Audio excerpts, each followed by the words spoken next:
review though, Austin, you submit an offer at 425, right? Yep. They got an offer. You got a counter at, and by the way, they don't send out individualized counters. They do this hodgepodge Frankenstein style where they take the best of everything and put it in the counter to see if they can get one buyer to agree to it all.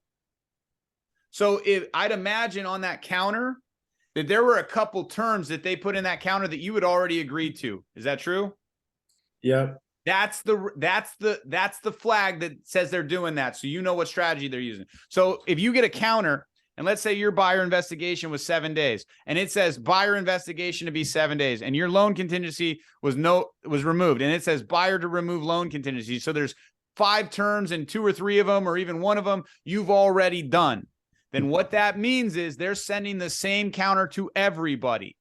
So on the terms that are there that you didn't do, you know somebody else is doing that.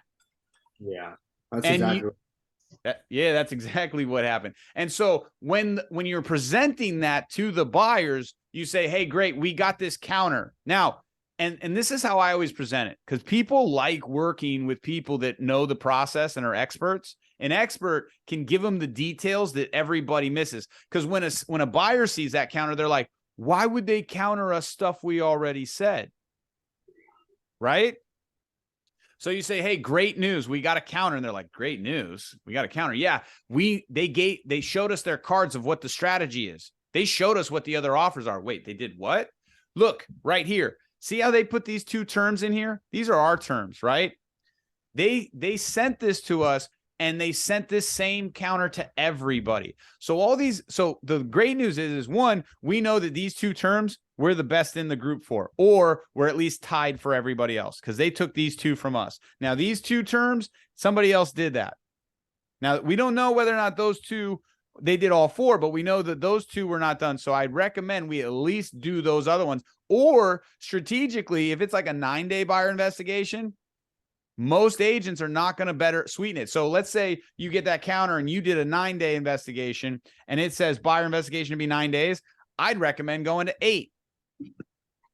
Because now you're one better than everybody else. Because everybody else is like, okay, well, let's just focus on price. Nope. Let's do 8. And it says buyer to remove loan contingency. Okay, we're there, good there. Appraisal contingency be 10 days. Make the appraisal 9 days. Yeah. Buyer to waive home warranty. I don't want to waive the home warranty. That's $525. Great. As an agent, I'll pay for it, but waive it. Yeah. I'll pay for it. Or we'll get the lender to chip in. I don't know. But just, okay, great. Because at the end of the day, here's how the agents are going to review the offers. They're going to put it in a stupid spreadsheet, and it's going to say, did they ask for a home warranty? Did they ask for termite? Do they have an appraisal contingency? Do they have a loan contingency? How many days closing? Any seller credits? They make this checklist. And so the goal is to get your offer with the most amount of boxes checked.